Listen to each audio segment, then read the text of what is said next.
दर्शकवृन्द नमस्कार। कार्यक्रम समाज र सन्दर्भको यो विशेष प्रस्तुतिबाट म नफराज पौडेल उपस्थित भइसकेको छु। मनसुनको सुरुवातीसँगै असार महिनाको सुरुवातीसँगै देशका अधिकांश जिल्लामा यति बेला बाढी पहिरो गइरहेको यो अवस्थामा हामी तपाईहरुलाई निरन्तर रूपमा हरेक जिल्लाको अवस्था के छ भन्ने विषयमा जानकारी गराउने प्रयास गरिराखेका छौं। लगातारको वर्षाका कारण विभिन्न खोलामा पानीको बहाव उच्च रहेको र खतराको घण्टी को संकेत पनि यति बेला विभिन्न खोला नदी नालाहरूमा परिरहेको छ र यति बेला सिन्धुपाल्चोक जिल्ला जहाँ 2 दिन अगाडि परेको अविरल वर्षाका कारण त्यहाँको जनजीवन अस्तव्यस्त बन्यो। सिन्धुपाल्चोक जिल्लाको मुख्य बजार मेलम्ची क्षेत्र मेलम्ची बजार यति बेला बगरमा परिणत भएको छ। दर्शकवृन्द यो संकटको बेलामा जसरी हामी कोरोना महामारीले रोएका थियौं, जसरी हामी पीडामा परेका थियौं, त्यो भन्दा माथि उठेर त्यसै त पीडामा परेका नेपालीले फेरि अर्को प्राकृतिक विपत्तिको सामना गर्न बाध्य बनेका हामी नेपाली यति बेला देशका अधिकांश जिल्लामा वर्षा भइरहेको छ र मौसम पूर्वानुमान महाशाखाले सुदूरपश्चिम प्रदेश, बागमती प्रदेश र लुम्बिनी प्रदेशका 2 वा सोभन्दा बढी क्षेत्रमा चट्याङसहित अविरल वर्षासँगै भारी वर्षाको सम्भावना देखाएको छ र नदी किनारमा बसेका ती व्यक्तिहरूलाई, त्यहाँ रहेका सुकुम्बासी बस्तीहरूलाई स्थानान्तरण गर्ने भनेर जसरी योजना ल्याइएका हुन्छन् त्यो योजनामै सीमित बनेको छ। दर्शकवृन्द यति बेला देशैभरिको अवस्था एकदमै नाजुक बनिरहेको छ। विभिन्न ठाउँमा बाढी पहिरोले यातायात सेवा अवरुद्ध बनाइरहेको यो अवस्थामा हामी तपाईहरुलाई निरन्तर रूपमा हरेक जिल्लाको अवस्था के छ भन्ने विषयमा तपाईहरुलाई जानकारी गराउने कोसिस गरिराखेका छौं। मनाङमा यार्सागुममा टिप्न गएका व्यक्तिहरू हराइरहेका छन् भन्ने खबर आएको छ र त्यहाँको पछिल्लो अवस्था के छ भन्ने विषयमा पनि तपाईहरुलाई निरन्तर रूपमा जानकारी गराउने नै छौं र त्यसका अधिकांश जिल्लामा हामी पुग्ने कोसिस गरिराखेका छौं। बाजुराको पछिल्लो अवस्था के छ हामी तपाईहरुलाई जानकारी गराउने कोसिस गरिराखेका छौं। यो संकटमा, यो महामारीमा हुन त प्राकृतिक प्रकोप घोषणा गरेर आउँदैन, तिथिमिति तोकेर आउँदैन। त्यही पनि हामीले गर्न सक्ने पूर्व तयारीमा कति हामी चुक्यौं, कतै हामीले गर्नुपर्ने काम हामीले राम्रोसँग गर्न सकेनौं कि भन्ने पनि छ। जसरी अघिल्ला वर्षहरूमा बाढी पहिरो जान्थ्यो र त्यसबाट हामीले के पाठ सिक्न सक्थ्यौं भन्ने विषय पनि एउटा गम्भीर प्रश्नको विषय बनेको छ। अघिल्ला वर्षहरू चाहिँ यो वर्ष पनि असारको सुरुवातसँगै विभिन्न ठाउँमा पुलहरू बगाउने बाढी पहिरोले गर्दा मानवीय क्षतिदेखि लिएर भौतिक रूपमा विभिन्न क्षति भोग्नु परिरहेको यो अवस्थामा सिन्धुपाल्चोकको पछिल्लो अवस्था के छ भन्ने विषयमा जानकारी दिन यति बेला हाम्रा सहकर्मी श्यामसुन्दर पुडासैनी यति बेला हाम्रो प्रत्यक्ष सम्पर्कमा हुनुहुन्छ। श्यामजी। हजुर खगेन्द्रजी। अहिले तपाई ठ्याक्कै कुन ठाउँमा हुनुहुन्छ? सबैभन्दा बाढीको प्रभावित जिल्ला मेलम्चीको बाढीले सबैभन्दा बढी प्रभावित पारेको मेलम्ची नगरपालिका वडा नम्बर 11 मा छु र म यहाँ आएको केही समय मात्रै भयो। यहाँसम्म आउनको लागि काभ्रेको 0 किलो 5 साल कटेर आएको यो सहज बाटो छ आउँदाखेरि र यहाँसम्म म भर्खरै आइपुगेँ र मैले यति बेला मेलम्ची नगरपालिका वडा नम्बर 11 को सडक किनार यो खोलाले क्षति पुर्याएको बस्ती माथि मेन हाइवे र त्यहाँ माथि रहेको कालीजंगगढ नेपाली सेनाको कालीजंगगढमा छु र यहाँबाट मैले मेलम्चीको बाढीको वृत्तान्त देखिरहेको छु, जहाँ बढीमा आदि घरहरू डुबेका घरहरू देखिन्छन्, केही घर खोपिएका छन्, केही पुलहरू बगाएको पनि देखिन्छ र धमिलो पानी अझै बढिरहेको छ र खोलामा बाढीले कटान गरेको दृश्य देखिन्छ। यहाँ यो काठमाडौँमा असाध्यै सुनिएको ठाउँ मेलम्ची खानेपानी आयोजनाकरण सधैँ चर्चामा 3 वर्षका चर्चामा रहेको ठाउँ। यो ठाउँमा रहँदाखेरि अलिकति विकराल र भयभीत अवस्था र हेर्दाखेरि अब अलिकति निकै कठोरपूर्ण तरिकाले हेर्नुपर्ने ठाउँ देखिन्छ, किनकि यहाँ घरहरू आदि मात्रै छन् लेदोले कुदेर। यो दृश्य माथि यो कालीजंगगढबाट मैले यो मेलम्चीलाई यति बेला निहालिरहेको छु। अब यति बेला मेलम्चीमा पुग्दै गर्दाखेरि काठमाडौँबाट रिपोर्टिङमा जाँदै गर्दाखेरि त्यो बीचको सडकमा देखिएका केही त्यो कति समय लाग्यो, त्यो सडकहरूको अवस्था के थियो?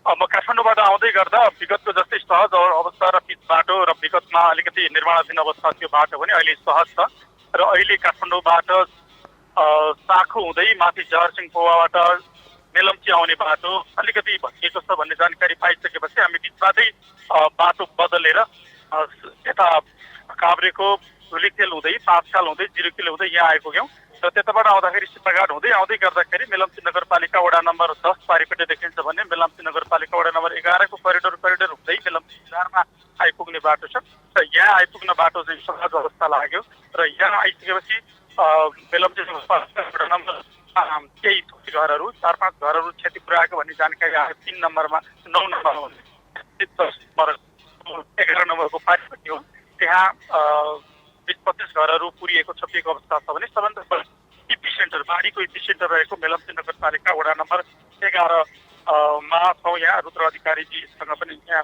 कुराकानी भयो मेरो यहाँ वडा नम्बर 11 का रुद्रप्रसाद दुलाल वडा अध्यक्ष हुनुहुन्थ्यो र उहाँ पनि राहत व्यवस्थापनमा व्यस्त हुनुहुन्थ्यो त्यसै गरी यसले राहत यो क्षति भइसकेपछि राहत वितरणको लागि विभिन्न सरकारका विभिन्न निकाय तथा विभिन्न स्थानीय सरकारदेखि सङ्घीय सरकारका विभिन्न थोरै राहतका प्याकेजहरू केही र स्थानीय तहदेखि र यस्तै बाहिर गैर सरकारी संस्थाहरूले पनि केही राहत दिइरहेका छन् र त्यहाँ चाहिँ एकद्वार नीतिबाट दिने भन्दै वास्तविक पीडितले नपाउन सक्ने अथवा एकैजना पीडितले चोर्याएर पाउन सक्ने र कोही हिस्साले नपाउन सक्ने भन्दै नगरपालिकाले अथवा जिल्ला विपद व्यवस्थापन समन्वय समिति प्रमुख जिल्ला अधिकारीको नेतृत्वमा रहेको त्यस समन्वय समितिले चाहिँ नेपाली सेनाको कालीजङ गणमा सबै राहत दिनेले चाहिँ यहाँ दिने र त्यसपछि स्थानीय सरकार र प्रहरी प्रशासन सबै मिलेर समानुपातिक रूपमा एकद्वार प्रणालीबाट वितरण गर्ने भनेर यहाँ आएको छ हामी यो राहत वितरण गर्ने ठाउँ यहाँ जसले गैर सरकारी संस्थाहरूले स्वस्फूर्त रूपमा सहयोगी हातहरू जुटिरहेका छन् उनीहरूले सहयोग प्रदान गरिरहेको ठाउँमा माथि नेपाली सेनाको ब्यारेकमा हामी आएर त्यहाँ माथिबाट तल मेलम्चीको अवस्थालाई अवलोकन गरिरहेका छौँ। अब तपाईँहरूले त्यसरी अवलोकन गर्दै गर्दाखेरि जो पीडामा परेका ती व्यक्तिहरूसँग प्रत्यक्ष साक्षात्कार गर्ने मौका मिल्यो? तपाईँले भने जस्तै हामीले तल पीडामा भएका केही व्यक्तिसँग साक्षात्कार गर्ने मौका मिल्यो, कतिसँग बोलियो कतिसँग बोल्न सकिएन। हामी काठमाडौँबाट आउँदै गर्दा सडकको किनारमा लालाबाला बोकेर केही महिलाहरू बसेको दृश्य देख्दा त्यो कारुणिक दृश्य देख्दा हामीले मात्र उनीहरूको सबै कुरा त्यहीँ देख्न सकिन्थ्यो। उनीहरूले नबोले पनि ती कुराहरू उनीहरू भन्ने कुरा अनि केही स्थानीयवासी अलिकति अगाडि आएर पनि कुराकानी गऱ्यौँ। केही झगडा भइरहेको ठाउँमा पनि देख्यौँ। राहत वितरणको लागि आएपछि कोही एउटा सामान्य थोरै राहत दिलाउने अथवा गर्ने झन्डा राजनीतिमा ध्यान दिएर आउने त्यसले गर्दाखेरि चाहिँ राहत राजनीति अथवा चाहिँ यो सङ्कटको बेलामा अलिकति दूषित राजनीति हो भन्ने गुनासो पनि देखियो। अथवा कतिपयले चाहिँ स्वस्फूर्त रूपमा पीडितलाई राहत बाँड्दै गर्दा कसैले पाउने कसैले नपाउने हुँदा एकद्वार नीतिबाटै लागू गर्नुपर्छ भन्ने कुराहरू सुनिन्थ्यो। कतिपय हेर्ने हो भने राहत पर्याप्त रूपमा आए पनि समानुपातिक वितरण हुन नसकेको अथवा वास्तविक पीडित कति छन् भन्ने कुरा अहिले मङ्गलबार बुधबार बिहिबार आजसम्म आइपुग्दाखेरिसम्म बिहिबारसम्म 72 घण्टा बाढी आएको बितिसक्दा पनि कति पीडित छन् भन्ने लगत सञ्चालन समेत राम्रोसँग गर्न नसकेको हो कि भन्ने हामीले प्रारम्भिक अनुमान अहिले चाहिँ रिपोर्टिङबाट यो खुलेको छ। स्थानीयवासीको पनि त्यो किसिमको थियो, हामीले पाएनौँ। अझै पनि भन्ने कुरा थियो कतिपयले भने खाद्यान्न लगायतको पायौँ। हामीले अब आवास चाहियो, जस्ताबाट छाना त्रिपाल चाहियो भन्ने कुराहरू सुनिन्थ्यो। यसले गर्दाखेरि अझै पनि पीडितले पाए पीडित पक्षले पीडितले पाउन नसकेको पनि गुनासो सुनिन्थ्यो। कतिपयले भने मेलम्ची नजिक बजारी क्षेत्र धेरै क्षति भएको ठाउँमा अरू गैर सरकारी संस्थाले पनि यहीँ ल्याएर राहत वितरण गर्ने हुँदा यहाँभन्दा माथि हेलम्बो लगायतका अरू क्षेत्रमा पनि धेरै दर्जनौँ पीडितहरू छन्, त्यहाँ पनि उनीहरूमा चाहिँ पुग्न नसकेको भन्ने पनि सुनेका छौँ। त्यो विषयमा हामी विस्तृत स्थलगत रिपोर्टिङ आजतिर अथवा भोलिको विशेष रिपोर्टिङ भोलि टेलिभिजनबाट देखाउने प्रयास गर्नेछौँ। हस् श्याम सुन्दरजी, तपाईँसँग हामी निरन्तर रूपमा त्यहाँको पछिल्लो अवस्था के छ भन्ने विषयमा निरन्तर रूपमा अपडेट लिइराख्नेछौँ। अहिलेको लागि धन्यवाद।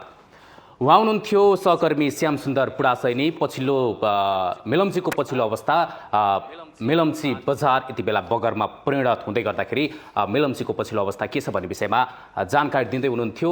यो सङ्कटको बेलामा त्यसै त पीडामा परेका नेपाली नागरिक यति बेला बाढी पहिरोको जोखिममा परिरहेका छन्। कैयन बस्तीहरू अझै पनि जोखिममा छ र सरकारले स्थानान्तरण गर्छु भनेको छ, तर त्यो योजना मात्र योजनामा सीमित बनेको धेरैले बताइराखेका छन्।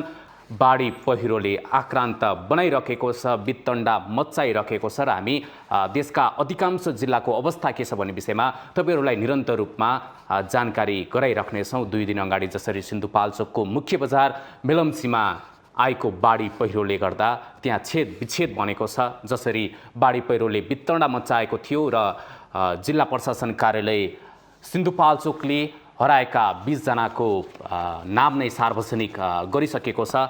प्रमुख जिल्ला अधिकारीसँग पनि आज हामी विशेष संवाद गर्ने कोसिस गरिराखेका छौँ। सिन्धुपाल्चोकको पछिल्लो अवस्था के छ भन्ने विषयमा निरन्तर रूपमा तपाईँहरूलाई जानकारी गराउने नै छौँ। अब भने हामी फेरि लमजुङतर्फ लाग्न चाहन्छौँ। लमजुङबाट यति बेला लमजुङका प्रमुख जिल्ला अधिकारी होमप्रसाद दुइटेल हाम्रो प्रत्यक्ष सम्पर्कमा हुनुहुन्छ। होमजी, हजुर, अब यति बेला देशभरि नै अविरल वर्षा भइरहेको छ, बाढी पहिरोका घटनाहरू यत्र त्यत्र आइरहेको अवस्थामा लमजुङको पछिल्लो अवस्था के छ जानकारी गराउनुहोस्। बाढी पहिरोको जोखिममा हामी परिराखेका छौँ र फोन सम्पर्क पनि राम्रोसँग हुन सकिरहेको छैन। हामी निरन्तर रूपमा जानकारी लिने प्रयास गरिराखेका छौँ। यति बेला नदी किनारमा बसेका सुकुम्बासीहरू हामी कतै मरिने पो हो कि भनेर एउटा त्रासदीपूर्ण वातावरणमा बाँचिरहेका छन्। यद्यपि सम्बन्धित निकायले स्थानान्तरण गर्छौँ भन्दै गर्दाखेरि त्यो योजनामै सीमित बनेको छ। यति बेला मनसुन सुरु भए लगत्तै जसरी असारको पहिलो दिनदेखि परेको विरल वर्षाले यति बेला हरेक ठाउँको अवस्था दयनीय बनिरहेको यो अवस्थामा हरेक जिल्लाको अवस्था के छ भन्ने विषयमा तपाईँहरूलाई जानकारी गराउने प्रयासमा हामी लागि परिरहेका छौँ। सुदूर पश्चिम प्रदेश, बागमती प्रदेश र लुम्बिनी प्रदेशका 2 वा 2 भन्दा बढी स्थानमा चट्याङसहित भारी वर्षाको सम्भावना देखाएको छ। मौसम पूर्वानुमान महाशाखाले सूचना निकालिरहेको यो अवस्थामा हामी आफै पनि सचेत हुनुपर्छ। नदी किनारमा बसेका ती व्यक्तिहरू सुरक्षित स्थानमा जानुपर्छ र सम्बन्धित निकायले त्यस्ता जोखिम क्षेत्रलाई स्थानान्तरण गरिनुपर्छ, तत्काल स्थानान्तरण गर्नुपर्छ ताकि भारी वर्षाले गर्दा बस्ती नै डुबानमा नपरोस्, ढिलाइ नहोस्। यो सङ्कटको बेलामा त्यसै त पीडामा परेका नेपाली यति बेला फेरि प्राकृतिक प्रकोपको यो घडीमा हामी उभिएका छौँ। हुन त प्राकृतिक प्रकोप घोषणा गरेर आउँदैन, तिथिमिथि तोकेर आउँदैन, त्यही पनि हामीले गर्नुपर्ने पूर्व कामहरू हामीले गर्न सकेनौँ। हामी कहाँनिर चुक्यौँ? हामी सधैँभरि बाढी पहिरोबाट यसरी क्षति भइरहँदा, जनजीवनदेखि लिएर भौतिक क्षति भइरहँदा, मानवीय क्षति बेहोरिरहँदा हामीले त्यसतर्फ ध्यान दिन किन सकेनौँ भन्ने पनि मुख्य प्रश्नको विषय बनिरहेको छ। बर्खा सकिए लगत्तै यो बहस पनि सकिने कारणले यस्ता गतिविधिहरू हरेक वर्ष दोहोरिरहन्छन् र सम्बन्धित निकायले ध्यान दिनुपर्छ र त्यस्ता उच्च जोखिममा रहेका बस्तीहरूलाई स्थानान्तरण गरिनुपर्छ ताकि बाढी पहिरो आउँदासम्म अभेर नहोस्। यति बेला हामी देशभरिको अवस्था के छ भन्ने विषयमा तपाईँहरूलाई निरन्तर रूपमा जानकारी गराइराखेका छौँ। अब भने हामी बाजुरातर्फ लाग्न चाहन्छौँ। के छ बाजुराको पछिल्लो अवस्था भन्ने विषयमा जानकारी दिन बाजुराका प्रमुख जिल्ला अधिकारी, यति बेला बाजुराका सहायक प्रमुख जिल्ला अधिकारी गोपाल कुमार अधिकारी यति बेला हाम्रो प्रत्यक्ष सम्पर्कमा हुनुहुन्छ। गोपालजी, के छ त्यहाँको पछिल्लो अवस्था के छ जानकारी गराइदिनुहोस्। यो जिल्लामा अहिले पानी निरन्तर परिराखेको छ। 31 गतेदेखि अहिले चाहिँ साँफे मार्तरी सडक र यो मार्तरी कोल्टी सडक दुईटै मुख्य सडकहरू हुन्। यी अवरुद्ध छन् 31 गतेदेखि नै। ठाउँ ठाउँमा पहिरो गएको छ, कतिपय ठाउँमा नदीले कटान गरेको छ। अहिले भन्नुहुन्छ भने बाजुरा जिल्ला सडक सम्पर्कबाट अथवा यातायातका साधनहरूबाट पूर्णतया विच्छेद रहेको अवस्था छ। तर अहिलेसम्ममा 2 जनालाई खोलाले बगाएको छ। 1 जनाको चाहिँ शव प्राप्त भयो। 1 जनालाई हामीले खोजी कार्य जारी राखेका छौँ। उहाँको अवस्था अहिलेसम्म अज्ञात छ। पहिरोको जोखिम धेरै ठाउँमा छ। जिल्लाका धेरैवटा बस्तीहरू पहिरोको जोखिममा रहेको अवस्था रहेको चाहिँ म यहाँलाई जानकारी गराउन चाहन्छु। अब यति बेला 100औं घर 100औं गाउँ पहिरोको जोखिममा छ भन्दै गर्दाखेरि ती स्थानका ती मानिसहरूलाई स्थानान्तरण गर्ने केही योजना बनेको छ छैन, के छ अवस्था? हामीले के गरेका छौँ भने मनसुन प्रतिकार योजना, प्रत्येक पालिकाहरूलाई मनसुन प्रतिकार योजना बनाउन हामीले समन्वय गरेका छौँ र सबैले बनाउनु भएको छ। र सबैलाई अब जस्तो उहाँहरूका लागि गत वर्षदेखि पनि पहिरोको जोखिममा हुनुहुन्छ, उहाँहरूलाई स्थानान्तरण गर्न अहिलेसम्म सकिएको छैन। र चालु यो बरसातको समयमा कसैको पनि मानवीय यो क्षति नहोस् भन्नका खातिर हामी अत्यन्तै सजग छौँ र सबै पालिकाहरूलाई यो अत्यन्तै जोखिममा रहेका घर परिवारहरूको पहिचान गर्न र उहाँहरूलाई अस्थायी आश्रय स्थल कहाँ हो त्यो पनि जानकारी गराइदिन हामीले सबै पालिकाहरूसँग समन्वय गरेका छौँ र त्यो ढङ्गमा उहाँहरूले काम गरिराख्नु भएको छ र हामी निरन्तर उहाँहरूसँग सम्पर्क गरिराखेका छौँ। टेलिफोनमा सम्पर्क हाम्रो भइरहेको छ। यातायातबाट चाहिँ सबैतिर गएर जोडिने सहजै पुग्ने अवस्था छैन र नागरिकहरूका लागि हामीले सूचना प्रवाह गरेका छौँ। एफएमहरू मार्फत हामीले निरन्तर प्रशासन कार्यालयले सूचना प्रवाह गरिराखेको छ। यो बाढी पहिरोको समय भएको हुनाले नदी नजिक खोलाहरू नजिक नगइदिनुहोस्। त्यो खोलामा जानुपर्दा त्यसरी वारपार गर्नुपर्दा बुझेर मात्रै वारपार गरिदिनुहोस् भनेर निरन्तर सूचना प्रवाह गरेका छौँ। पहिरोको जोखिममा रहनुभएका परिवारहरूले पहिरो जान सक्ने सम्भावना त्यस्तो आशंका हुनासाथ नजिकका छिमेकीका घरमा अथवा चाहिँ स्थानीय तहले तोकेको आश्रयस्थल विविध विद्यालयहरूलाई आश्रयस्थलको रूपमा तोकिएको छ। अस्थायी आश्रयस्थलको रूपमा त्यहाँ गएर बसिदिनुहोस् भनेर हामीले आग्रह गरेका छौँ। सुरक्षाकर्मीहरूलाई सबै प्रहरी निकायहरूलाई निरन्तर त्यस्ता क्षेत्रहरूमा निगरानी गर्न र सूचना प्रवाह गर्नलाई हामीले अलर्ट गरेका छौँ र हाम्रो सुरक्षा निकाय पनि सबै 3वटै सुरक्षा निकाय तयारी अवस्थामा उद्धारको लागि त्यस्तो परेको अवस्थामा तयारी अवस्थामा हामीले राखेका छौँ। हामीले अहिले चाहिँ यो विपदलाई रोक्न सक्ने अवस्थामा हामी छैनौँ। त्यो अहिले कुनै विकल्प छैन। त्यसकारण जसरी हुन्छ जोगिने र कमभन्दा कम क्षति होस् भन्नेतर्फ चाहिँ हामी बरु सतर्कताका साथ प्रयास गरिराखेका छौँ। अब हामीले प्राकृतिक प्रकोपलाई रोक्न त सक्दैनौँ, यद्यपि तिथिमिथि तोकेर आउँदैन पनि, त्यही पनि हामीले पूर्व तयारी गर्न सक्थ्यौँ। त्यो पूर्व तयारीमा हामी कतै चुकेका हौँ। पहिलो त के हो भने यो विपत्ति धेरै हाम्रै कारणले निम्तिएको छ। हाम्रो डोजरे विकास भयो। हामीले खोलालाई बाँधेर खोलालाई नै हाम्रो नियन्त्रणमा राख्ने गरी गरेका हाम्रा निर्माणहरू यसका कारण छन्। मुख्य कारणहरू छन् वन विनाश हामीले नै गरेका छौँ। तर अहिले त्योतर्फ त्यसका कारणले भएको हो भनेर हामी चुप लागेर बस्ने अवस्था छैन। अहिले चाहिँ मैले अघि नै भने असाध्यै सतर्कता अपनाउने, सूचना प्रवाह गर्ने र जति सक्दो छिटो हामी त्यहाँबाट चाहिँ त्यस्ता जोखिमयुक्त स्थलहरूबाट अन्यत्र गएर आफ्नो ज्यान जोगाउने गरी समन्वय गर्ने त्यो किसिमले गरेका छौँ भने सडक यातायात जहाँ पहिरो गएर अवरुद्ध हुन्छ जति सक्दो छिटो अवरोध हटाउनेतर्फ हामीले कोसिस गरेका छौँ। तर अहिले चाहिँ यो निरन्तरको बर्सातले गर्दा पहिरो झर्ने क्रम रोकिएको छैन।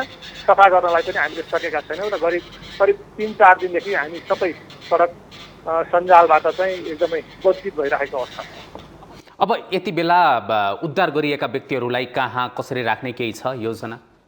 मैले अघि नै भने हामीले स्थानीय यो मनसुन प्रतिकार योजना जिल्लाको पनि बनाएका छौँ र प्रत्येक स्थानीय तहले आफ्नो आफ्नो बनाउनु भएको छ। त्यसमा केही न केही उहाँहरूले एक्सर्साइज गर्नु भएको छ कहाँ राख्ने भन्ने बारेमा।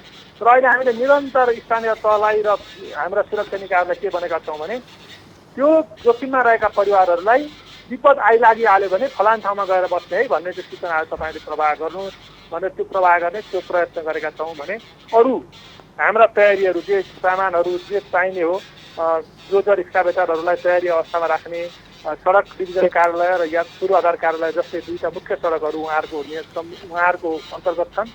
आवश्यक जनशक्ति र पूर्वाधार सहित बस्नको लागि पनि हामीले आग्रह गरेका छौँ। त्यस्तै गरेर खाद्यान्नको अभाव नहोस्, सडक बन्द भएपछि यहाँ अत्यावश्यक सामग्रीको अभाव नहोस् भनेर यो खाद्य तथा व्यापार कम्पनी लिमिटेड अन्तर्गत 2टै कार्यालयमा पर्याप्त खाद्यान्नको अहिले हामीसँग भण्डारण छ र निजी क्षेत्रले पनि खाद्यान्न ल्याउने क्रममा हुनुहुन्छ। तर चाँडै नै यो पहिरो गएर बाटो अवरुद्ध भएको हुनाले उहाँहरूलाई पनि केही कठिनाइ भएको छ। तर तत्काल चाहिँ यस्तो कुनै हामीलाई समस्या भइहालेको अवस्था चाहिँ छैन।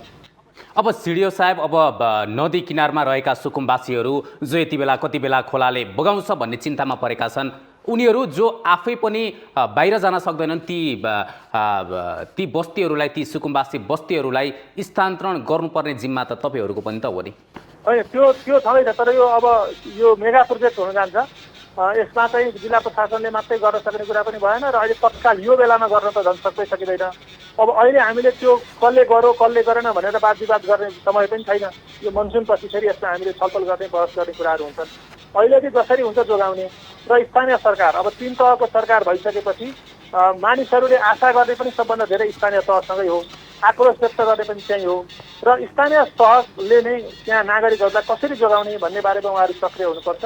उहाँहरूलाई सहयोग गर्नको लागि हामी असाध्यै तत्परताका साथ तयारी अवस्थामा रहेका छौँ। जिल्ला विपद व्यवस्थापन कोषमा रहेको सबै रकम हामी जुनसुकै क्षेत्रमा पनि भएका यस्ता विपदका घटनामा उपलब्ध गराउनको लागि हामी तयारी अवस्थामा बसेका छौँ। हामीले सूचना प्रवाह गरेका छौँ। स्थानीय तहहरूले पनि आफ्ना विपद व्यवस्थापन कोषबाट मन खोलेर अहिले चाहिँ खर्च गर्नुपर्ने हुन्छ आवश्यकता अनुसार। जथाभावी खर्च त गर्नु भएन, तर त्यसलाई चाहिँ पुष्ट्याइ हुने गरी खर्च गर्नुपर्छ ताकि नागरिकहरूलाई बचाउन सकियो भने मात्रै विकासको काम आउँछ। नत्र नागरिकहरू मर्दै गर्दा गरेका हाम्रा विकासहरूको कुनै अर्थ रहँदैन। त्यसैले सबैलाई हामीले चाहिँ संयोजन गर्ने प्रयत्न गरेका छौँ। त्यो नदी किनारमा रहनुभएका बस्तीका मानिसहरूलाई पनि मैले अघि नै भने उहाँहरूलाई छिमेकीका घरमा अथवा स्थानीय विद्यालयहरूमा आश्रयस्थल तोकेको छ पालिकाहरूले, स्थानीय वडा कार्यालयसँग अथवा नगरपालिकासँग समन्वय गर्नुहोस् र जहाँ तोकेको छ त्यहाँ गएर बसिदिनुहोस्। होइन त्यहाँ काहीँ तोकेकै छैन, थाहै पाइएन, कुनै सुविधा नै उपलब्ध छैन भने हामीले हाम्रा नम्बरहरू पनि प्रवाह गरेका छौँ एफएमहरू मार्फत। प्रहरीको हटलाइन नम्बर पनि हामीले भनेका छौँ, स्थानीय प्रहरीलाई सम्पर्क गर्न पनि भनेका छौँ र यहाँ जिल्ला प्रशासन कार्यालयमा रहेको डिओसीको नम्बर पनि हामीले 24 घण्टा उठ्ने गरी सार्वजनिक गरेका छौँ। ती नम्बरहरूमा तपाईँहरूले सूचना गरिदिनुहोस्, सम्पर्क गर्नुहोस्। हामी सकेको सहयोग राज्यले गर्छ, 3 तहकै सरकारबाट यो समन्वय हुन्छ। प्रदेश सरकारले पनि चाहिने सहयोग गर्नको निमित्त हामीलाई पत्रचार गरिसकेको छ। त्यसकारण केही न केही हामी विपदलाई रोक्न अघि मैले भने सक्दैनौँ, तर विपदबाट जोगाउन हर तहले सबै भएर प्रयत्न गरौँ भन्ने चाहिँ आग्रह गर्छु। अब यति बेला मौसम पूर्वानुमान महाशाखाले यति बेला देशका अधिकांश ठाउँमा चट्याङसहित भारी वर्षा आउँछ भन्दै गर्दाखेरि अब अहिलेको अवस्थामा यसरी हामीले संवाद गर्दैछौँ, कति ठाउँहरू उच्च जोखिममा छ त्यसको केही तथ्याङ्क छ?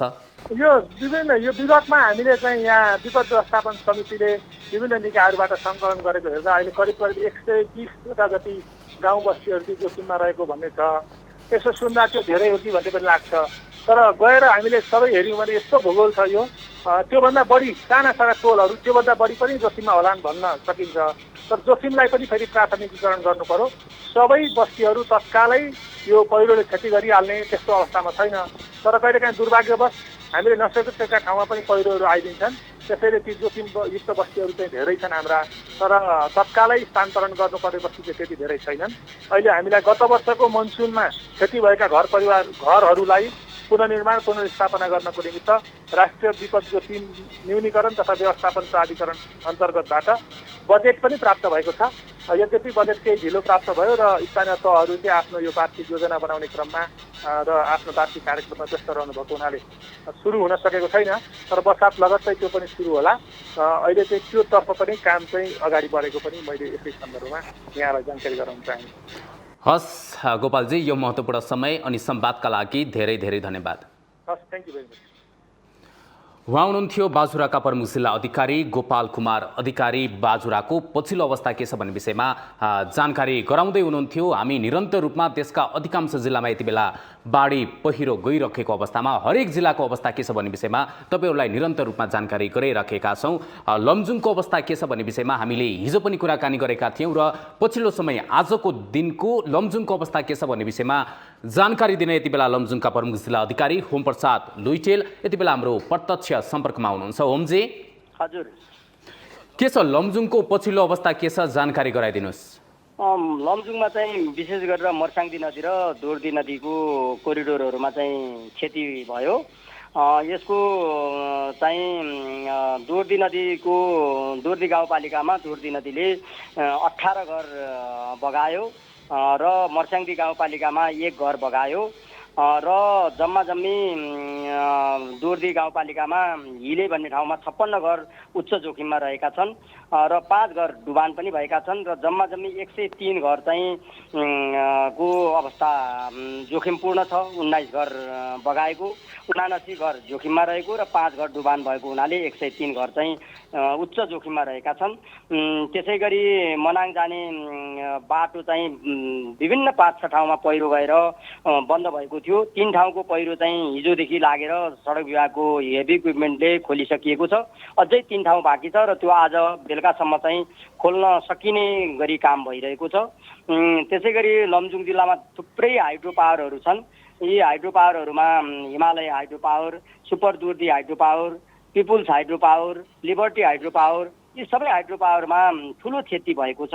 हिमालय हाइड्रो पावरको ड्याम, टनेल मा क्षति पुगेको छ। त्यसै गरी पिपुल्स हाइड्रो पावरको चाहिँ इन्टेक आउटलेटहरूमा क्षति पुगेको छ र त्यहाँ चाहिँ टावरहरू पनि क्षति पुगेको छ। पिपुल्स हाइड्रो पावरमा रिपोर्ट भएअनुसार करिब 1 अर्बको क्षति भएको भन्ने उहाँहरूले हामीलाई रिपोर्ट गर्नुभएको छ।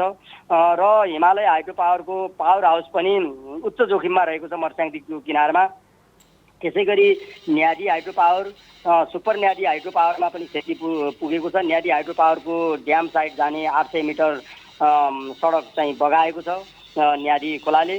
र हिजो चाहिँ हामी दोर्दी गाउँपालिकाको हिले भन्ने ठाउँमा जहाँ 19 घरहरू बगाएको थियो त्यहाँ र 56 घरहरू चाहिँ उच्च जोखिममा रहेर करिब 75 घर चाहिँ विस्थापित हुनुभएको थियो। त्यहाँ चाहिँ प्रदेश सरकार को निर्णय अनुसार 3 लाख रुपियाँको प्रत्येक परिवार 1.5 बन्डलका दरले जस्ता वितरण गर्नका लागि प्रदेश सरकारको मन्त्री मधुमाया गुरुङ अधिकारी गुरुङ आउनु भएको थियो।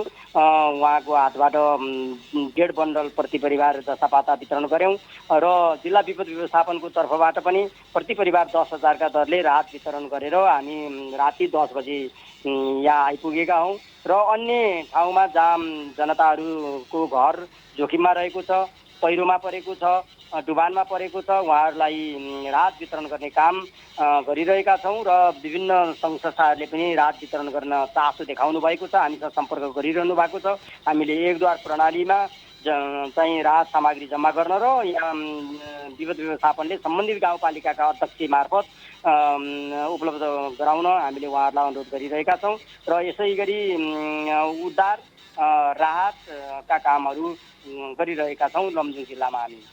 अब यसरी राहत वितरणका काम गरिरहेका छौँ भन्दै गर्दाखेरि उद्धार गरिएका ती व्यक्तिहरूलाई कुन ठाउँमा र कसरी राखिएको छ र उनीहरूको तत्कालको आवश्यकता के छ? उहाँहरूलाई विशेष गरेर यो हिले बजारमा चाहिँ करिब 70-75 घर चाहिँ विस्थापित हुनुभएको छ। त्यहाँ चाहिँ उहाँहरू स्कुलमा उच्च माविको स्कुल छ एउटा, त्यो पनि जोखिममै छ, त्यहीँ बस्नु भएको छ। हामीले त्यहाँ चाहिँ अस्ति सेनाबाट बोकाएर उद्योगवाडी सङ्घ अनि रेड क्रस आरसिडिसी संस्था लगायतका संस्थाको सहयोगमा सेनाबाट बोकाएर त्यहाँ चाहिँ राहत सामग्री उपलब्ध गराएका थियौँ। हिजो हामी त्यहाँ पुगेर अरू जस्ता र नगद पनि उपलब्ध गरायौँ। उहाँहरूलाई टेन्ट, पाल, कम्बल, म्याट अनि भाँडाकुँडा अनि खाद्य सामग्री उपलब्ध गराइएको छ। अब उहाँहरूको घरै बगेको सारा अन्न अनाजहरू पनि बगेको अवस्थामा हामीले उपलब्ध गराएको राहत तत्कालका लागि केही भए पनि अब त्यसले खासै धेरै उपलब्धि नहुने हुनाले उहाँहरूलाई अझै राहतको आवश्यकता छ र हामी अरू दाता सङ्घ संस्थाहरूलाई पनि अनुरोध गरिरहेका छौँ। अब उहाँहरू चाहिँ सुरक्षित ठाउँमा सामुदायिक भवनहरूमा, स्कुलहरूमा अनि अरू छिमेकीको घरहरूमा त्यसरी बस्नु भएको छ र उहाँहरूलाई हामी जुन जे सकिन्छ त्यो राहत उपलब्ध गराउने काममा पालिकासँग मिलेर काम गरिरहेका छौँ। अब यति बेला मौसम पूर्वानुमान महाशाखाले चट्याङसहित भारी वर्षाको सम्भावना देखाइरहँदा उच्च जोखिममा परेका ती स्थानहरू, ती बस्तीहरूलाई स्थानान्तरण गर्ने केही योजना बनेको छ? तत्कालै त्यो गर्ने अवस्था चाहिँ छैन, किनभने अहिले बाटोहरू सबै भत्किएको छ। अब त्यहाँ चाहिँ कतिपय ठाउँमा हिँडेर जानुपर्ने छ। हामी हिजो पनि हिँडेर कतिपय ठाउँमा हिँडेर गयौँ। गाडीहरू चाहिँ तत्काल त्यहाँ चेन्ज गर्दै त्यसरी खोलावारी एउटा गाडी, खोलापारी अर्को गाडी त्यसरी पुगेका थियौँ।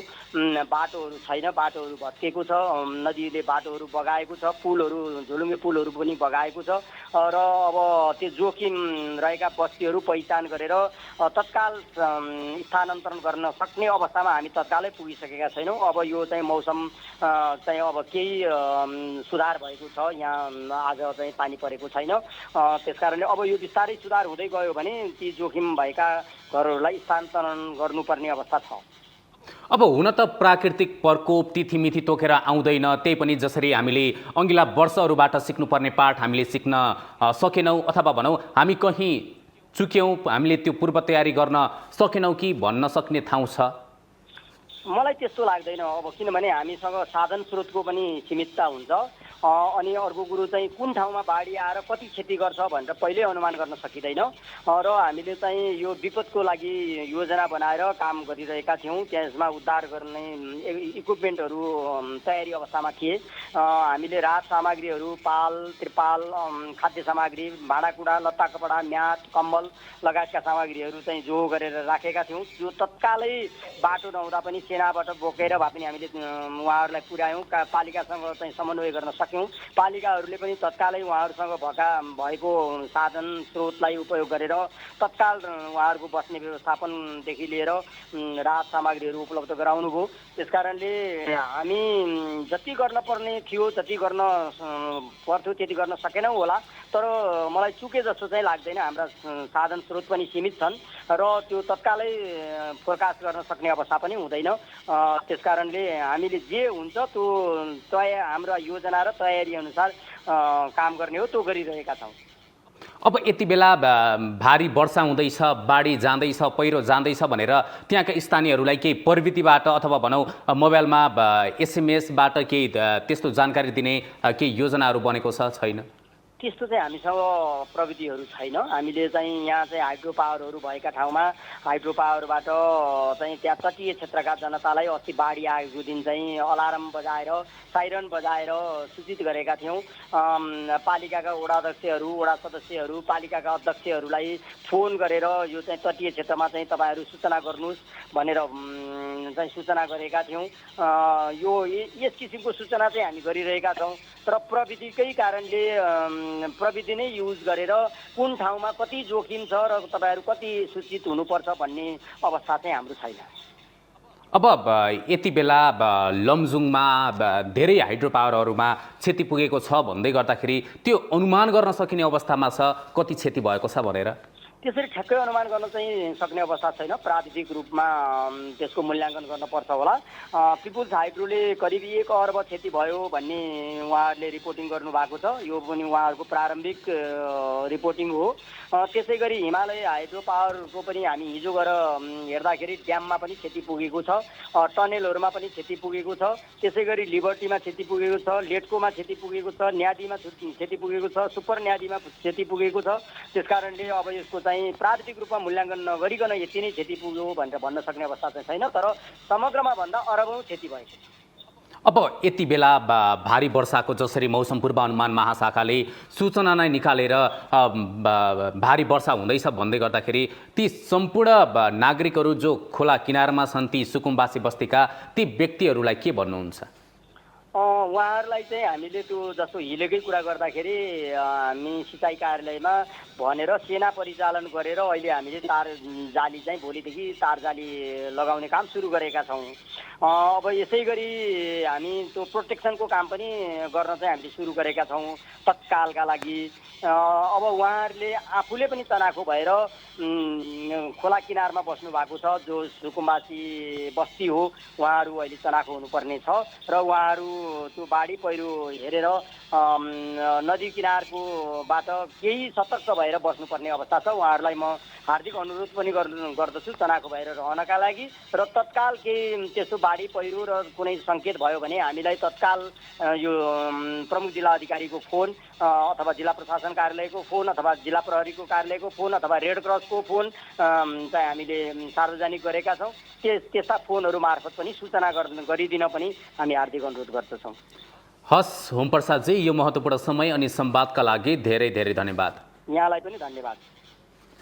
उहाँ हुनुहुन्थ्यो लमजुङका प्रमुख जिल्ला अधिकारी होमप्रसाद लुइटेल। पछिल्लो समय लमजुङमा हाइड्रो पावरहरूमा निकै क्षति भएको सम्बन्धी जानकारी दिँदै हुनुहुन्थ्यो। यति बेला देशभरिको अवस्था एकदमै नाजुक बनिरहेको छ र यति बेला देशका अधिकांश ठाउँमा पानी परिरहेको छ, हावाहुरी चलिरहेको छ, मान्छेहरू सम्पर्कविहीन बनिरहेका छन्, नेटवर्कको समस्या त्यस्तै छ।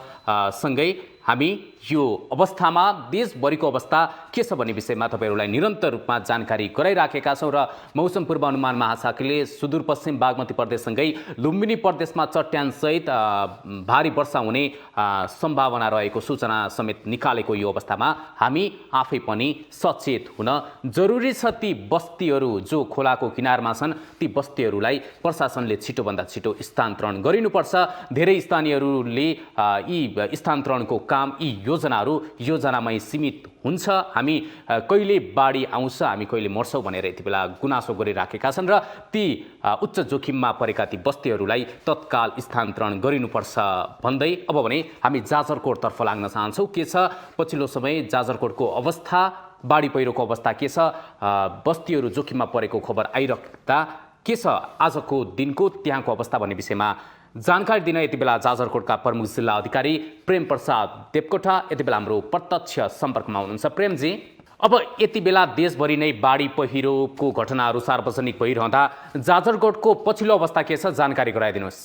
जाजरकोटमा पानी लगभग 4 दिन जति लगातार पानी परेर आज पानी परेको छैन।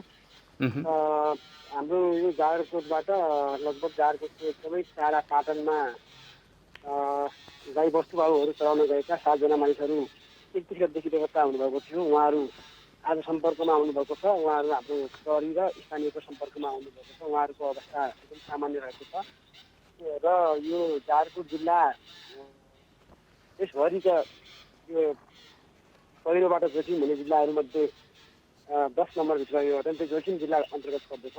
गत साल मात्रै 13 जना मानिसहरूको ज्यान गएको थियो भने 71 भन्दा बढी घरधुरीहरू चाहिँ ध्वस्त बनेका थिए। तर भाग्यवश भनौँ यो वर्षको बर्सातले अहिलेसम्म जति कुनै क्षति कतै पनि पुर्याएको हामीलाई कुनै समाचार प्राप्त भएको छैन र सामान्यतया राजमार्ग र पछि बाटोहरू चाहिँ लामै भएका छन्। त्योभन्दा अरू बाहेक ठुलो क्षति हामीसम्म पुगेको छैन।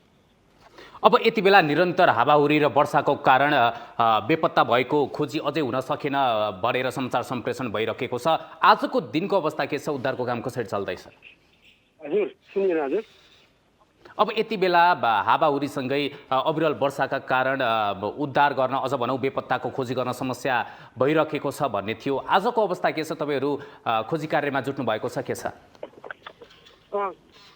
आज त्यो कुन हजुरले यो बेपत्ता भएकाहरूको सङ्ख्या भन्नुभएको हो? हजुर हजुर। एकछिन आवाजै सुनिएन। हेलो, हामी तपाईँलाई सुन्दैछौँ, सुन्दै हुनुहुन्छ हामीलाई? अब यति बेला हावाहुरीले अविरल वर्षाको कारणले त्यहाँ बेपत्ता भएका व्यक्तिहरूको खोजी कार्य पनि हुन सकेन भनिएको छ। आजको अवस्था के छ? होइन, त्यो बिहानसम्म चाहिँ उनीहरू सम्पर्कमा आउनुभएको थिएन। आज बिहान हाम्रो स्थानीय त्यहाँको चाहिँ जुन कुसे गाउँपालिकाको त्यहाँको स्थानीय बासिन्दा र प्रहरी गएर उहाँहरू प्रहरीको र स्थानीय बासिन्दाको सम्पर्कमा आइसक्नु भएको छ। जुन बेपत्ता हुनुभएका 7 जना व्यक्तिहरू उहाँको 3-4 दिनसम्मको ओडारमा बस्नुभएको छ उहाँहरू। त्यसले गर्दाखेरि उहाँहरूलाई अत्यन्तै जाडो भएर भोकले उहाँहरूलाई चाहिँ सताएको थियो र अहिले उहाँहरूलाई चाहिँ खाना खाएर स्थानीय बासिन्दा र प्रहरीको सहयोगमा उहाँहरूलाई चाहिँ त्यहाँबाट उद्धार गरेर गाउँतिर लगेको अवस्था छ अहिले। जोसो उद्धार गरिएको छ। हजुर। अब यति बेला मौसम पूर्वानुमान महाशाखाले अविरल वर्षा भारी वर्षासँगै चट्याङको सूचना निकालिरहँदा जाजरकोटमा त्यस्ता ठाउँहरू त्यस्ता जोखिमका बस्तीहरू कति छन् त्यसको तथ्याङ्क छ? हामीसँग यो हामीले देशको पहिलो हप्ता मात्रै हामीले विपद व्यवस्थापन समितिको सर्वपक्षीय बैठक सम्पन्न गरेका थियौँ। त्यसमा हामीसँग अहिले जुन जाजरकोट जिल्ला पहिरोबाट अत्यन्तै जोखिम हुने अवस्थामा भएकोले एउटा दुईवटा घर मात्र नभएर सम्पूर्ण कतैतिर सबै ठाउँमा नभएर कतैतिर चाहिँ अब यहाँ 7वटा पालिकाहरू छन्। त्यहाँ 7वटा पालिकाहरूमा मध्येमा सबैभन्दा बढी बारेकोट गाउँपालिका गत साल पनि अघि मैले यहाँ निवेदन गरेँ। गत साल मात्र 13 जना व्यक्तिहरूको चाहिँ मृत्यु भएको थियो भने 71 घर त्यहाँ क्षतिग्रस्त भएको थियो। त्यो चाहिँ अहिले हाम्रो राष्ट्रिय विपद जोखिम न्यूनीकरण व्यवस्थापन प्राधिकरणबाट भर्खर मात्र आज 3-4 दिन भयो ढिला भए पनि त्यसको लागि पुनर्निर्माणको लागि रकम प्राप्त भएको छ। त्यसको कार्य हुँदैछ भने अन्य गाउँपालिकाहरूमा पनि अत्यन्तै जोखिम अवस्थामा रहेको बस्तीहरू जोखिममा रहेका छन्। हामीले देशको पहिलो हप्ता विपद व्यवस्थापन समितिको बैठक गराएर त्यहाँको जोखिम बस्तीहरूको पहिचान त्यहाँको चाहिँ सम्भावित आश्रय स्थलहरूको चाहिँ पहिचान र बाटोको सडक यातायातको चाहिँ अवरुद्ध भएको अवस्थामा एयर लिफ्टिङबाट पनि त्यहाँ चाहिँ उद्धार गर्न सकिने अवस्थाको लागि हेलिप्याडहरूको चाहिँ अवस्था। त्यस्तै गरेर अहिले यदि चाहिँ सडक अवरुद्ध भएमा त्यहाँको खाद्यान्नहरू औषधि लगायत अहिले कोभिडको प्रकोप यद्यपि यो जिल्लामा रहेकोले त्यतिखेर सम्भाव्य जोखिमको बेलामा हुन सक्ने औषधि लगायत अक्सिजन लगायतका वस्तु के अरे पदार्थहरूको चाहिँ व्यवस्थापनको लागि हामीले चाहिँ स्थानीय पालिकाका सम्पूर्ण स्थानीय पालिका अध्यक्ष, त्यहाँको प्रमुख प्रशासनिक अधिकृत र त्यहाँको चाहिँ स्वास्थ्य कर्मीसँग हामीले जुन मिटिङ पनि गरेका थियौँ। त्यसले गर्दाखेरि हामीहरू अहिले पूर्व तयारी अब यो विपदलाई पूर्ण रूपमा हामीले कन्ट्रोल गर्न सक्ने छैनौँ, किन भन्दा यसका पछाडि धेरै कारणहरू छन्। ती कारणहरूपछि अहिले हामी नलागौँ, तर पनि विपद भइसकेपछि त्यसलाई कसरी न्यूनीकरण गर्न सकिन्छ र त्यसको जोखिमलाई कसरी प्रभावकारी कम गर्न सकिन्छ भन्ने विषयमा हामी निरन्तर रूपमा लागिरहेका छौँ। त्यसलाई हामीले सूचना प्रणालीलाई हामीले अत्यन्तै आदान प्रदान गर्ने, सूचनालाई चाहिँ बढीभन्दा बढी सानो सूचना प्राप्त गर्ने र त्यहाँ यदि जोखिमको अवस्था रह्यो, यदि विपदको अवस्था भयो भने जिल्ला सदरमुकामबाट सुरक्षाकर्मीहरू त्यहाँ पुग्नुभन्दा पहिला त्यहाँको स्थानीय स्वयंसेवक समूहहरू गठन गरेर ती स्वयंसेवकहरूबाट नै प्रारम्भिक रूपमा त्यहाँ उद्धार कार्य गर्ने जस्ता कुराहरू चाहिँ हामीले गरेका छौँ। अब यति बेला हुन त प्राकृतिक प्रकोप मिति घोषणा गरेर आउँदैन। अब अघिल्ला वर्षहरूमा पनि हामीले बाढी पहिरोबाट भौतिकदेखि मानवीय क्षति बेहोर्यौँ। हामीले एक वर्ष अगाडि जसरी जुन विषयमा संवाद गरिराखेका थियौँ र आज पनि हामी त्यही विषयमा संवाद गरिरहँदा हामी कहीँ चुक्यौँ, जे गर्नुपर्ने थियो, जे पाठ सिक्नुपर्ने थियो त्यो हामीले सिकेनौँ र जब मनसुन मुखमा आयो तब बल्ल हामीले तयारीको नाम लिइराख्दा गर्दा हामी कतै चुकेका हौँ। अत्यन्तै यो कुरा बारम्बार उठ्ने विषयवस्तु हो र बारम्बार उब्जिरहने प्रश्न पनि यो नै हो। सरकारले गर्न त अत्यन्तै काम गरेको छ, तर चाहिँ अहिले के भएको छ भन्दाखेरि जतिखेर विपद पर्छ त्यतिखेर मात्र यो बहसको विषय बढीभन्दा बढी बहसको विषय रहन्छ। अरू समयमा प्रकोप न्यूनीकरणको विषयमा बृहत बहस जुन हुनुपर्ने त्यो कम भएको छ। यसका पछाडि धेरै कारणहरू छन्, जस्तै अहिले स्थानीय तहहरूले जुन विकास निर्माणका कामहरू गरिरहनु भएको छ यहाँहरूको न्युजहरूमा पनि आइरहेको हुन्छ र हामीले सुनिरहेका पनि छौँ र हामीले प्रत्यक्ष देखिरहेका पनि छौँ। स्थानीय तहबाट हुने विकास निर्माणका कामहरू जुन एक्सेस रोडहरू निर्माण गर्ने उहाँहरूले त्यस्तो किसिममा उहाँहरूले चाहिँ तपाईँको वातावरणीय प्रभाव मूल्याङ्कन गर्नु नगरेको अवस्था रहेको छ कतिपय ठाउँमा, सबै ठाउँमा भन्न सक्दिनँ। अनि त्यस्तै गरेर ठुल्ठुला चाहिँ संरचना निर्माण गर्ने जस्तो कुनै मापदण्ड पनि हुँदैन, त्यो मापदण्डलाई पनि नटेर्ने अथवा अनभिज्ञता हो त्यसरी चाहिँ ठुल्ठुला संरचना निर्माण गर्ने। त्यस्तै गरेर रोड एक्सिस रोडहरू बनाउने अनि त्यहाँ ठुला हेभी इक्विपमेन्टहरूको प्रयोग गर्ने, जसले गर्दाखेरि हाम्रो प्राकृतिक वातावरणलाई चाहिँ पनि त्यसलाई चाहिँ क्षयकरण हुन सहयोग पुर्याएको हुन्छ। त्यस्ता कारणले गर्दाखेरि हामीले जस्तै हाम्रो 2072 सालमा हाम्रो जुन ठुलो महाभूकम्प आयो त्यो भूकम्पको बेला मात्रै हामी लगभग 1 महिनासम्म हामीले सचेत भयौँ, तर अहिले त्यस्तै काम फेरि भइरहेको छ। त्यस कारणले अझै पनि हामीसँग सचेतनाको अभाव छ।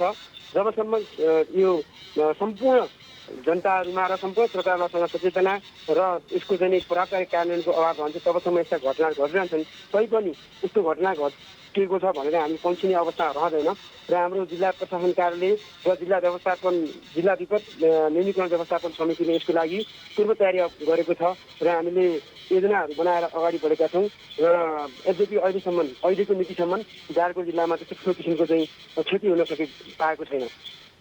अब आजको दिनमा जसरी मौसम पूर्वानुमान महाशाखाले चट्याङसहित भारी वर्षाको अनुमान गरिरहँदा जाजरकोटका स्थानीयहरूले अब पानी पर्दैछ, अब बाढी आउँदैछ भनेर उनीहरूलाई सूचना सम्प्रेषण कसरी गरिएको छ? एसएमएसको माध्यम अथवा अरू माध्यम कुन विधि प्रयोग गरिएको छ?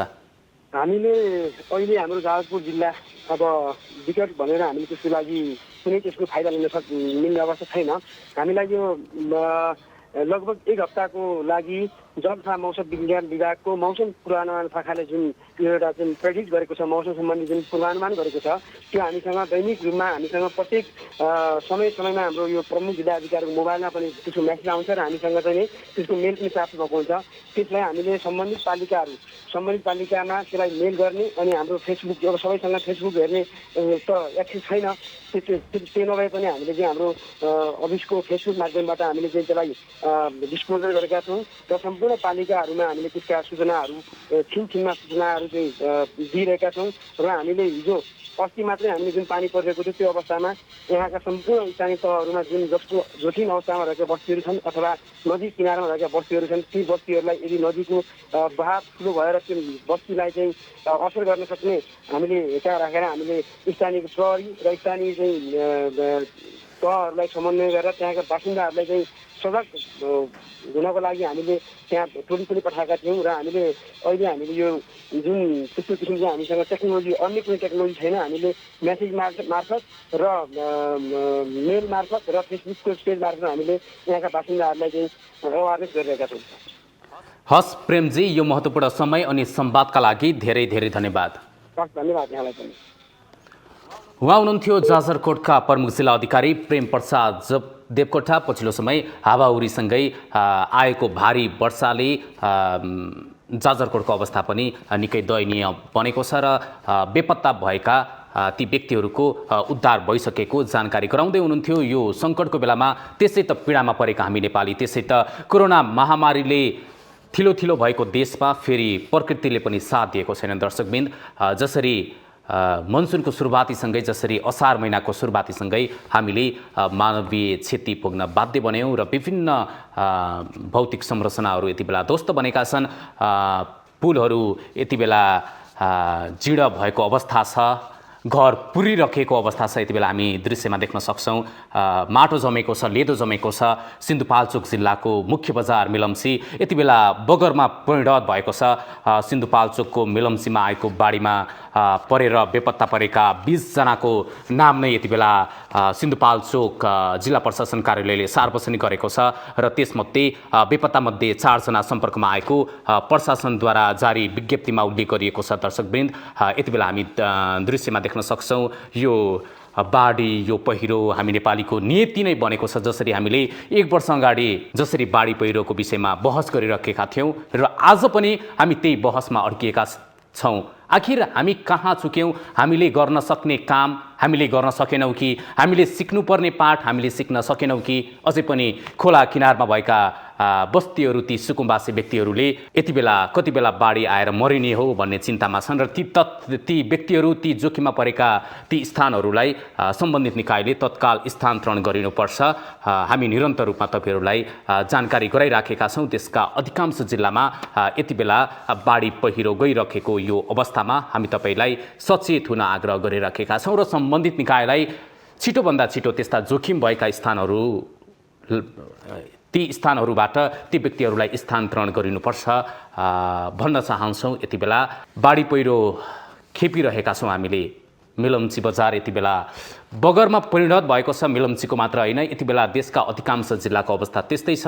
बाजुराको अवस्था त्यस्तै छ। लमजुङको अवस्था, जहाँ अधिकांश हाइड्रो पावरहरू तहस नहस भइरहेको छ, त्यहाँ क्षतिको कुनै अनुमान नै गरिएको छैन। जाजरकोटको अवस्था त्यस्तै छ। यद्यपि हावाहुरी र भारी वर्षाले बेपत्ता भएका ती व्यक्तिहरूको उद्धार भएको त्यहाँबाट हामीलाई त्यहाँका प्रमुख जिल्ला अधिकारीहरूले जानकारी गराइराख्नु भएको छ र यो विपत्तिको समयमा हामी आफै पनि सचेत हुन जरुरी छ। यति बेला समस्या परेको छ, जहाँ समस्या हुन्छ त्यही सम्बन्धित निकाय हुन्छ, त्यही सरकार हुन्छ। जब समस्या पर्छ नेपालीलाई, तब आम नागरिकले सरकारको महसुस गर्छन् भन्दै कार्यक्रम समाज र सन्दर्भको यो विशेष प्रस्तुतिबाट म नवराज पौडेल बिदा हुन्छु। हामी तपाईँलाई निरन्तर रूपमा बाढी पहिरोको अपडेट दिइ नै राख्नेछौँ। हामी केही छिनको लागि विश्राम चाहन्छौँ। हामी निरन्तर रूपमा तपाईँहरूलाई देशभरिको अवस्था के छ भन्ने विषयमा जानकारी दिन आउने नै छौँ। यसलाई भने कार्यक्रम सञ्चालक म नवराज पौडेल बिदा हुन्छु। हेर्दै रहनुहोला माउन्टेन टेलिभिजन HD। नमस्कार।